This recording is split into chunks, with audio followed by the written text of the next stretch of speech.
Hello dear student, मैं मनोज शर्मा आपके अपने YouTube channel math planet institute पर आपका हार्दिक स्वागत करता हूं। आज हम बात कर रहे हैं यूनिट नंबर 5 और उसका जो यूनिट नंबर 5 है पेपर अपना second complex analysis. Unit number 5 है उसके अपने आज बात करेंगे इम्पोर्टेंट क्वेश्चन की कि कौन कौन से एग्जाम के पॉइंट ऑफ व्यू से इम्पोर्टेंट क्वेश्चन हो सकते हैं, उनके बारे में डिस्कस करेंगे और आप उनको ही तैयार करके जाना। यूनिट नंबर 5 में आपके दो चैप्टर इंक्लूडेड होते हैं, अनुकोण प्रतिचित्रण और एक होता है द्विरेखिक रूपांतरण। इसको इंग्लिश में कहते हैं अनुकोण प्रतिचित्रण को कॉन्फॉर्मल मैपिंग और द्विरेखिक रूपांतरण को कहते हैं बाइलिनियर ट्रांसफॉर्मेशन। ठीक है, तो सबसे पहले अपन बात करें क्वेश्चन इंपॉर्टेंट की। तो इंपॉर्टेंट क्वेश्चन सबसे पहले तो आपके दो थ्योरम है इसमें। इसमें कितनी थ्योरम है? आपके दो थ्योरम है। दो थ्योरम को तो अच्छे से आपको तैयार करना ही है, ज़्यादातर ये थ्योरम आपकी रिपीट हुई है और इसके अलावा एक थ्योरम और है, वो है आप करना चाहो तो कर सकते हो, अदरवाइज इन दो थ्योरम को आपको अच्छे से तैयार करनी है। ये थ्योरम आपके बहुत बार पूछी हुई है, ठीक है ना। चाहे तो आपको स्टेटमेंट पूछ दिया हुआ आ जाएगा, चाहे आपको ऐसे पूछ लेंगे कि अनुकोण प्रतिचित्रण के लिए आवश्यक प्रतिबंध उसका कथन लिखते हुए सुसिद्ध करना है। और एक तो होता है आवश्यक प्रतिबंध और एक होता है पर्याप्त प्रतिबंध। दोनों ही एग्जाम के पॉइंट ऑफ व्यू से इंपॉर्टेंट है।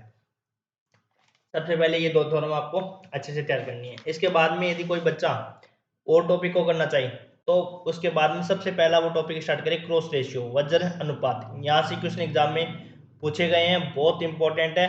और ज़्यादातर क्वेश्चन जो पूछा हुआ है ये दो क्वेश्चन ही आपके रिपीटेड हुए हैं। एक जो पहला क्वेश्चन है, एक द्विरेखिक रूपांतरण ज्ञात करो जिसमें दो बिंदु दे रखे हैं, जिसमें बिंदु दे रखे हैं z बराबर इन्फिनिटी आयोटा और जीरो को बिंदु w बराबर जीरो आयोटा इन्फिनिटी में प्रतिचित्रित करता है। और एक दूसरा एग्जाम्पल आपको दिया हुआ है। ये दोनों एग्जाम्पल है वो एग्जाम के पॉइंट ऑफ व्यू से काफ़ी इंपॉर्टेंट है, इनको आपको अच्छे से तैयार करना है। क्योंकि एग्जाम्पल देखो, एग्जाम्पल में कुछ और नहीं आता। एग्जाम्पल आप एक बार दो बार अच्छे से पढ़ लोगे तो उनको आपको समझ में आ जाएगा। तो सबसे पहले आपको इन एग्जाम्पल को ही करके जाना है। फिर ये दोनों एग्जाम्पल सेम है, कैसे सॉल्व किए हुए सारे मेरे यूट्यूब पे लेक्चर डाले हुए हैं मैथ्स प्लेनेट इंस्टीट्यूट। जो इस चैनल पे अपन बात करें मैथ्स प्लेनेट इंस्टीट्यूट नाम से, इसी चैनल पर ये दोनों आपकी यूनिट करवा रखी है कंप्लीट। एक तो एनालिटिक फंक्शन की, इसमें आपको जो प्लेलिस्ट बनाई हुई है इसमें आपको ये मिल जाएगा कॉन्फॉर्मल मैपिंग और बाइलिनियर ट्रांसफॉर्मेशन का। ठीक है, तो वहाँ से आप देख सकते हो ये सारे क्वेश्चन आपको करवाए हुए हैं। फिर इसके बाद में आता है फोर्थ, फिफ्थ और सिक्स्थ क्वेश्चन। ये तीनों क्वेश्चन है वो सेम क्वेश्चन है। ये जो तीनों क्वेश्चन है और ये तीनों क्वेश्चन आपकी क्या है, सेम टाइप की क्वेश्चन है।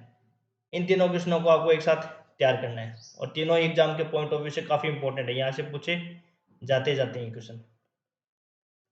एग्जाम्पल में या तो आपको ये जो तीन क्वेश्चन है वो सेम टाइप के ये पूछे जाएंगे या वज्र अनुपात के क्वेश्चन पूछे जाएंगे, ठीक है ना। तो इन तीनों क्वेश्चनों को आपको तैयार करना है। जो कुछ भी यदि मान लो कोई भी बच्चा है वो कुछ भी नहीं पढ़ना चाहता तो उसके लिए मैं आपको सजेशन दूंगा, दो थ्योरम, वज्र अनुपात वाला टॉपिक और ये तीन आपके एग्जाम्पल, इतना तैयार कर लेना। इतने में आपका एक क्वेश्चन आपको आराम से मिल जाएगा। कि समझ देखो, क्वेश्चन पढ़ देता हूँ। फोर्थ नंबर का क्वेश्चन क्या कहता है, समझ द्विरेखीय रूपांतरण ज्ञात कीजिए जो ऊपरी अर्धतल imaginary part Z is greater than zero को वर्थ इसमें आपको प्रतिचित्रित करता है। ये वाला क्वेश्चन, ये क्वेश्चन और ये क्वेश्चन, तीन क्वेश्चन आपको अच्छे से तैयार करना है। फिर 7 वाला क्वेश्चन है वो पंडित दीनदयाल यूनिवर्सिटी में आपका 2023 में पूछा हुआ है। 8 नंबर का क्वेश्चन भी आपका एग्जाम पूछा हुआ है।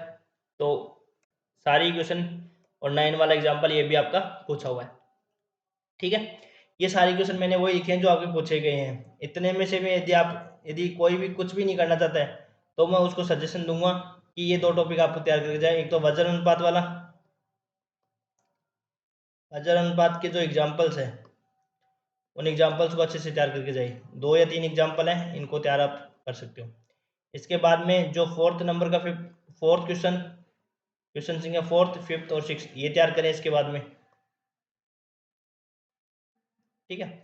और इसके बाद में आप नेसेसरी और आवश्यक आवश्यक और नेसेसरी एंड सफिशिएंट कंडीशन कर सकते हो। इतना कर तैयार कर लो, इतने में आपको मिल जाएगा। अब ये तो दो तो थ्योरम है और ये 4-5 आपके एग्जाम्पल्स हैं, इनको आपको प्रिपेयर करना है। और एग्जाम के लिए सभी बच्चों को बेस्ट ऑफ लक, अच्छे से आप पेपर करना। और जो क्वेश्चन पहले आए उनको आपको, जो क्वेश्चन आपको अच्छे से आए उन क्वेश्चनों को आपको पहले करना है, अच्छे से इसको लिख के आना है। और जितना भी आप करके आओ उतना आपको अच्छे तरीके से लिख के आना है, ठीक है ना। Best of luck again. और उसके बाद में आपका थर्ड जो पेपर होगा उस थर्ड पेपर के लिए इंपॉर्टेंट क्वेश्चन अगले लेक्चर से डालेंगे। Thank you.